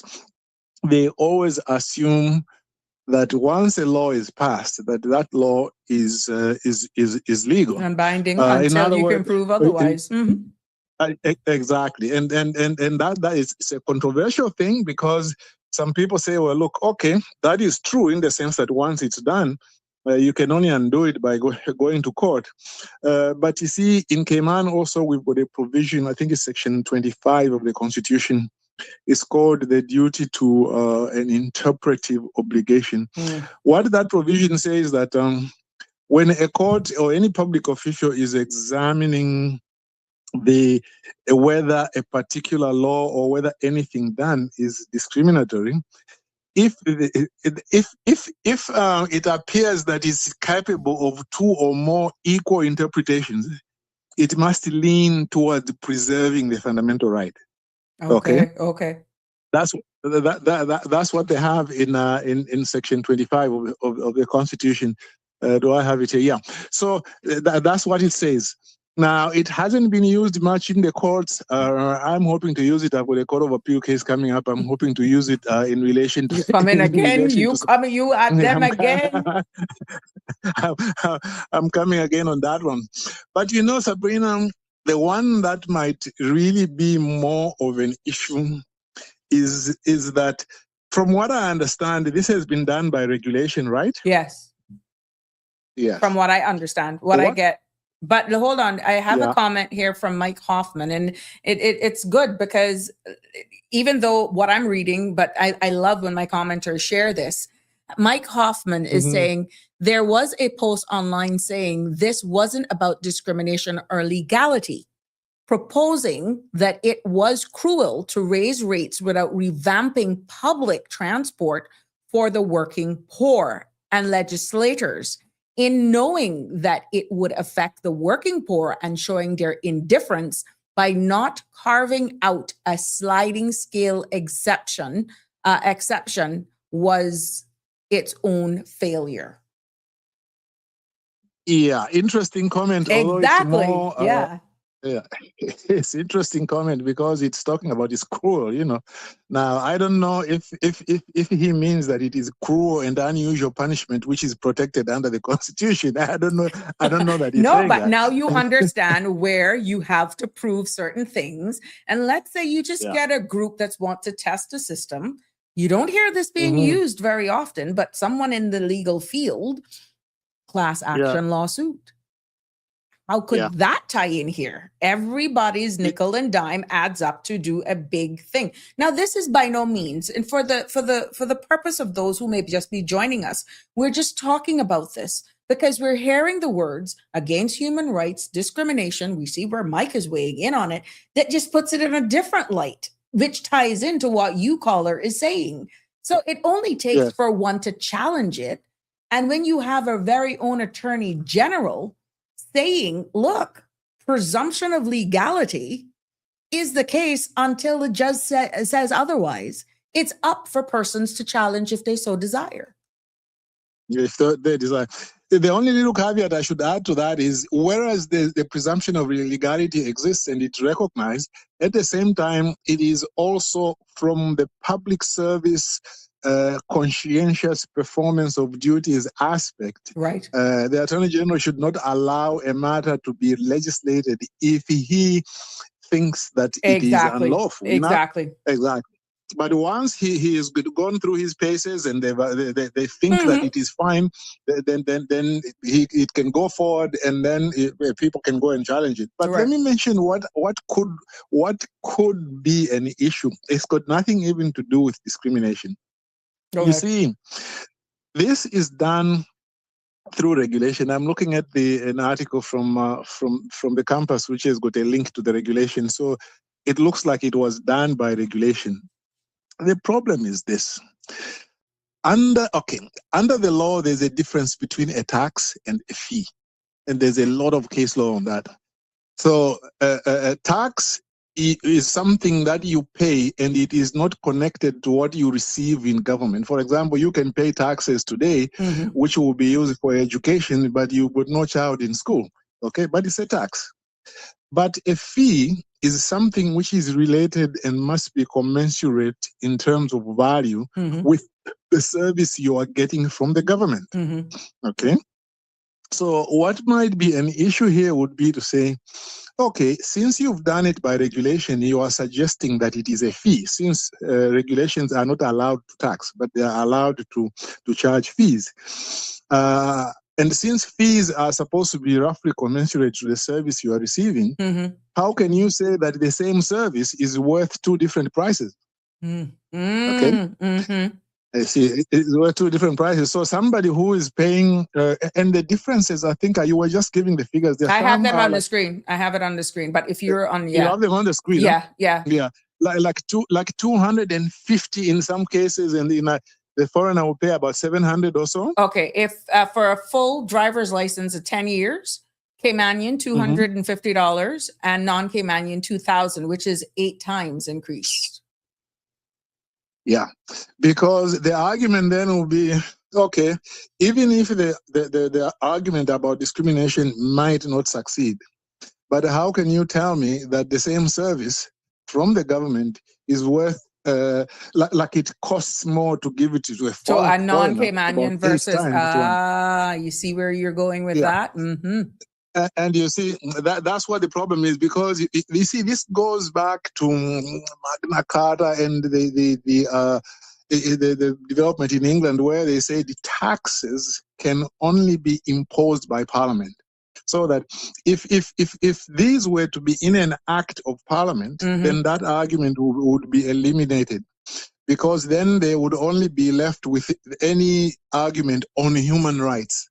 Okay. The one about taxation is not even human rights. It's just saying, as in a regulation, you can only charge me a fee that is commensurate to the service I'm getting, but you are charging me higher than the other. You are telling me that it costs more to give me a license than it costs a Caymanian. To me, that's the strongest possible argument that could be raised. The other ones, yes, they've got pros and cons. They could win, they could lose, but this one is very, very strong. I don't know what legal advice I got. Many, many years ago, Sabrina, way back, I had to deal with in one jurisdiction where I was working. We had to deal with it, and we pulled out practically dozens of cases from the Commonwealth to say a tax and the fee are different. So I will see how it happens.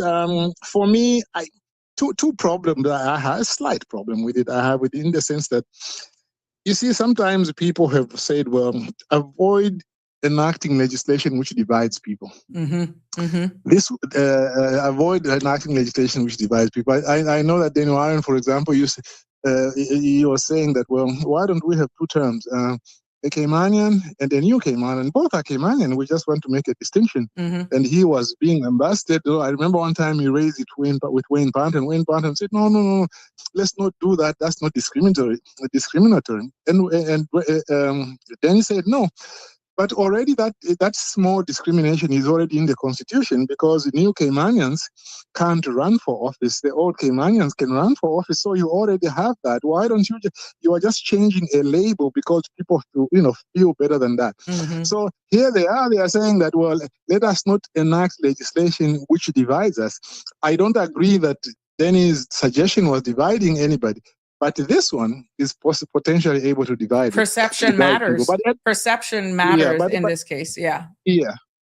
But yes, but you see, I do also appreciate what you say, that since this is an attempt by the government to protect Caymanians, lighten the burden, to lighten their expenses and so on. This is the way they have chosen to respond to it. They said it. It's a part of their 2026-27 budget. I mean, they says this is what we're going to do for Caymanians, and this is what we're going to do for non-Caymanians. But there is a cost of living versus discrimination discussion as well that you could look at, because at the end of the day, cost of living policies, when you see legislation or governments take, to protect their citizens, manage inflation, adjust fees like we're seeing here, and generate revenue, support local social programs like what they did, whether or not you're feeling it directly or indirectly.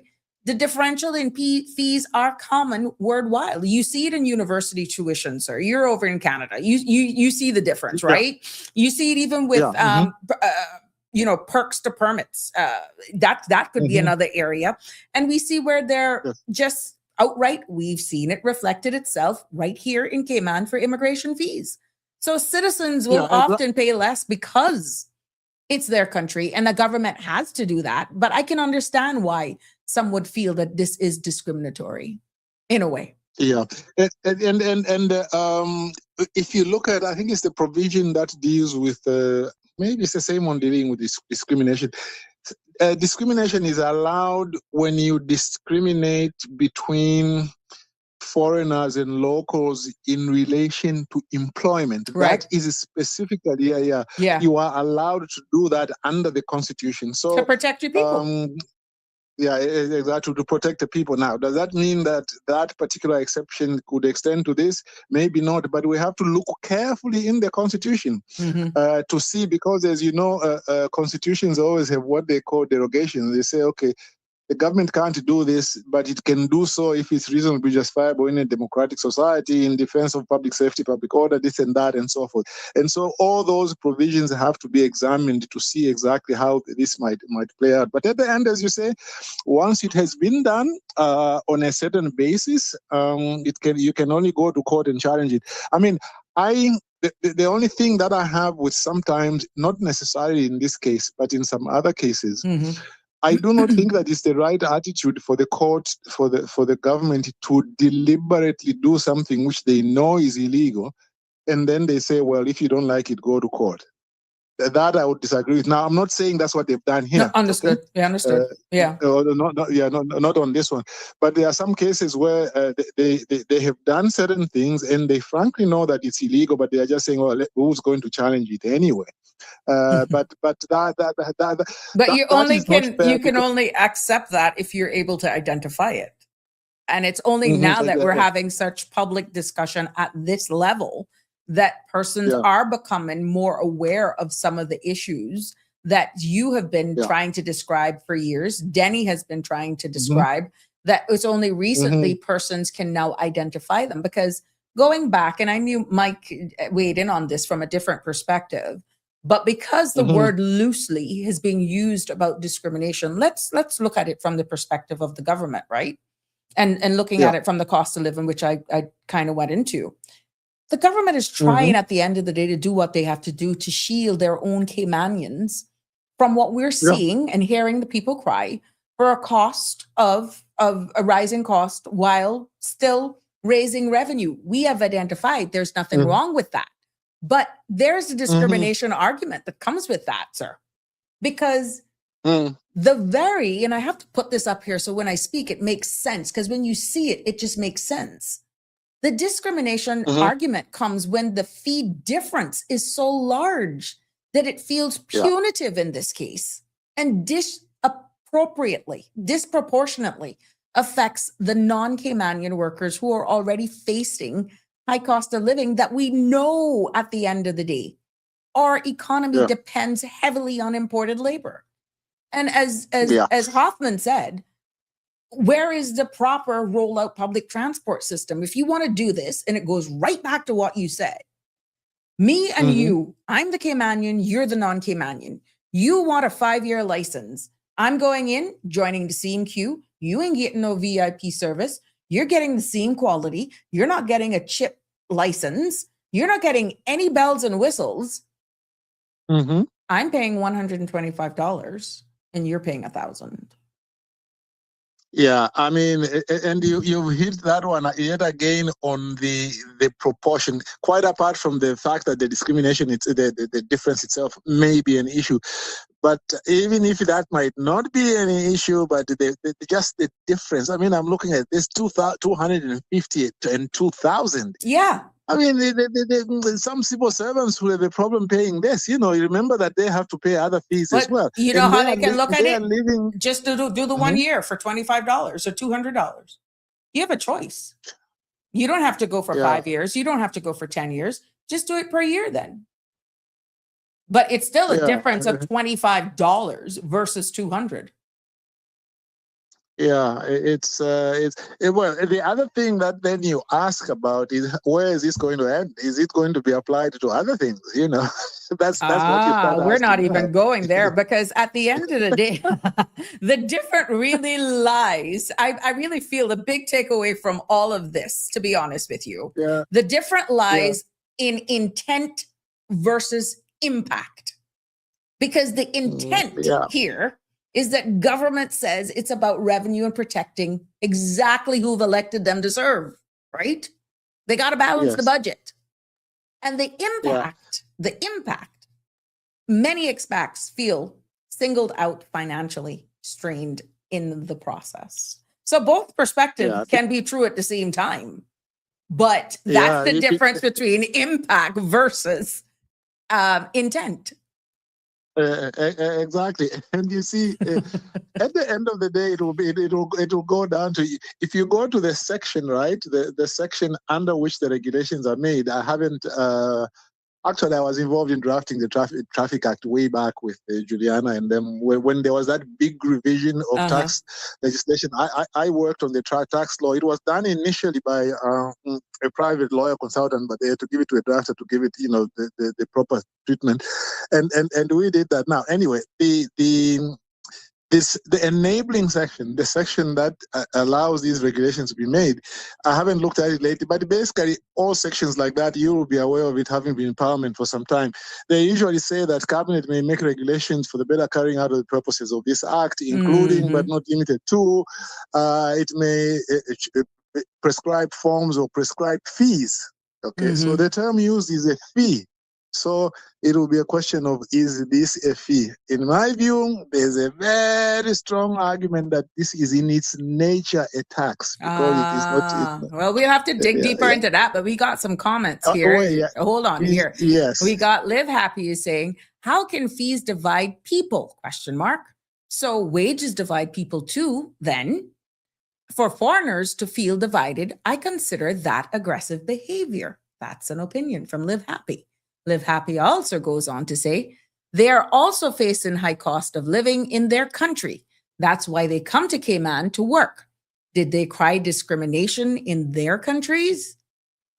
That's Live Happy. And we got Wake Up is saying, Wake Up the Cayman Islands says, the workers will save money too. They need to think of the money they save and send home.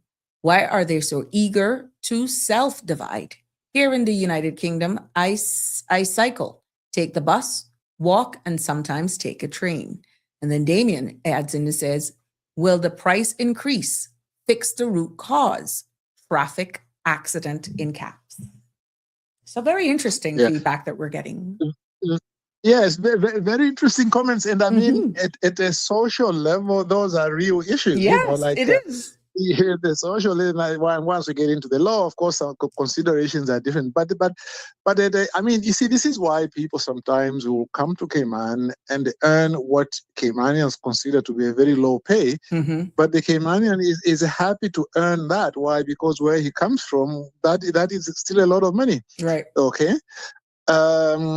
So I mean, those are real issues, and again, I don't want to say this. In America, I know these days they are saying if you don't like it, leave it. I don't think Caymanians are saying that. I think Caymanians are just trying Some, to but not all. reason Some, out. but not all. Yeah, a few maybe Yeah, might a be few. saying that, but Yeah. I think. But the majority are more just addressing the issue and Issues. saying, well, Correct. look, there might not be no legal issue here. Also, socially, this is an issue. Yeah, you see, I tell you what, every single day, I've been associated with Cayman since 2003 when I first came to Cayman. And every single day I learn something because you see, Caymanians have been through so much in terms of discrimination against For them. true. Yeah, I have heard you say that over and over again, despite whatever you have already said it, that when you see the Caymanians lash out, it comes from it may feel as though they're ignorant, they're angry, but this is years on top of years of feeling that you've been abused, taken advantage of, this Cayman kind just being used out of context. And now we're finding the testicular fortitude and doing what we have to do. Then you think we give a crap how you feel about it? The government has said this is revenue measures. So you have always said that. You've identified that. You know what? This takes me back to a friend of mine in Cayman. He was telling me this. You remember the time when the Honorable Bernie Bush went to the director of license I think it was the fire service, and he came there and brought the new person who was going to be appointed and said, well, look, this is the new person who's going to be chief fire officer. And then he told them, his start. He said, look, this thing of looking down on Caymanians now is totally finished, and so on and so forth. And then he received backlash from his own government, the then Honorable Wayne Panton as premier, because they said he was interfering in the appointment of the chief fire officer. Now, he didn't interfere actually because the process did take place. But what he did was he took this person and said, here is the person, and I'm happy that he's being appointed, and so on and so forth. And I remember this Caymanian friend of mine saying, do you know that in the society, people were very much on the side of Bernie Bush, although it cost him 2 weeks' salary by way of some kind of penalty. And I found that very interesting because it comes down to this same thing we are talking about. You want Caymanians to keep rules and not to do this and do that, but only when it suits you. Okay, it's true. And those are it's valid to the conversation. Yeah, exactly. So, but let's see what happens. I do hope that it does not divide people in the community. I do hope that at least people do not doubt the good faith of the government. Yes, both to that is the Caymanians and to takeaway. That is the takeaway. They are all trying to do a job which is very difficult, and I mean they've gone through this immigration matter, which is quieted down now. They are trying to do something, but if the discussion has to continue, let it continue, and then we'll see what happens. Yeah, at the end of the day, quite interesting. I got an anonymous Caymanian 04 saying, "Good evening. Apologies if this is unrelated to the topic, but it is concerning how much AI CMR uses. This has an immense environmental impact. Is CMR doing anything to offset impact?" That's a whole different show. Because CMR environmental impact. I would like that to be explained, how they can prove that the AI in which CMR is using has an environmental impact. That this particular platform. I can see where beyond my pay grade. Yeah, that's okay. But I read it out. It's quite interesting. But just you commenting is actually impacting on that environmental impact. Yeah, so it's very interesting, but very good. Maybe we can take that up tomorrow. Well, maybe we can take that up tomorrow. Good discussion again, Sabrina. Always grateful for the opportunity to exchange with you and your listeners. Thanks very much. Thank you. Have a good evening. Yeah, Bye-bye. bye-bye. Take care. Yes, Anonymous K-Man04. I see where data centers in China right now, their demand on these data centers are so much that they're actually burying their data centers in the ocean, which they are worried of what environmental impact that could cost. And even though it may look good, they're putting them in big capsules, waterproof capsules. And it's funny where China has been doing that for quite some time, but it was something that was started by a US-based company, and I stand to be corrected, but it was just abandoned. Now China has taken up, instead of using vast land masses for doing these data center because the demand is there. So I'm not even going to split hairs. I'm not even going to take the platform that you call it a CMR. You'd be surprised how much are using AI right now. Even in the workplaces, governments, they're working smarter, not harder, less errors and all that sort of stuff. We're seeing where their stance in the United States right now, where people are just refraining from even selling their land. We see where there's a clarion call even for legislators to say, well, okay, they were encouraging their staff. There's one company, I think I passed across Anonymous today, where they were encouraging their staff to, is it Amazon? One company was encouraging their staff to get on board with AI, gonna make you work smarter, not harder, but you can use only our company's AI tools. I don't want you to use anything from outside. And what it's happening is that is creating like an off sprout of this whole thing, Anonymous. But it's very interesting where it's going. I don't think what we're doing here on the CMR platform by the use of AI, which has made us become more efficient, is causing any more impact than what bigger companies are doing right now that we're seeing being incorporated. From the very supermarket that you walk in right now, it's AI. How they manage their freezers, how they manage just a light operating system, the fireworks and the drone shows that we are all seeing, all of those are impacted by AI. So I'm quite sure we're not the only media house or thing that is using AI. Apologies, I meant CMR as in Cayman Mar Road. I know, I got you immediately. Generative AI appears to be used to create thumbnails and graphics for Instagram. Generative AI has profound impact on the environment, and I have had to use it as well. It was either that or paying somebody else in another country to do it because we need the graphics, and you have these tools that are here to help you. And I, Anonymous, Cayman, I have used it. I don't use it to do my disclaimers and that sort of stuff, but the thumbnails, I have been creating those myself, and it is thanks to services that I use here in order to produce my show. I still believe, I guess this is traditionally me, but if I was the manager of that platform that Sandra has actually built, she has saved millions by doing what she has done in order to extend and continue to grow what she's able to produce because of AI. Outside of that, she's become smarter. She's worked smarter, not harder. And these tools are there to use. For me, I am just getting into it. And I could be honest with you, you would be floored, Anonymous. Who is actually doing this stuff?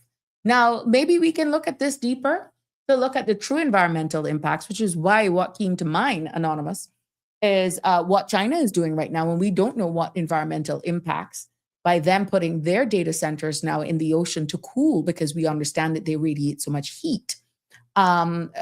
Long term, we don't know what the impacts are going to be on that. So maybe I can look more into that to look at the percentage of podcasters, what we use,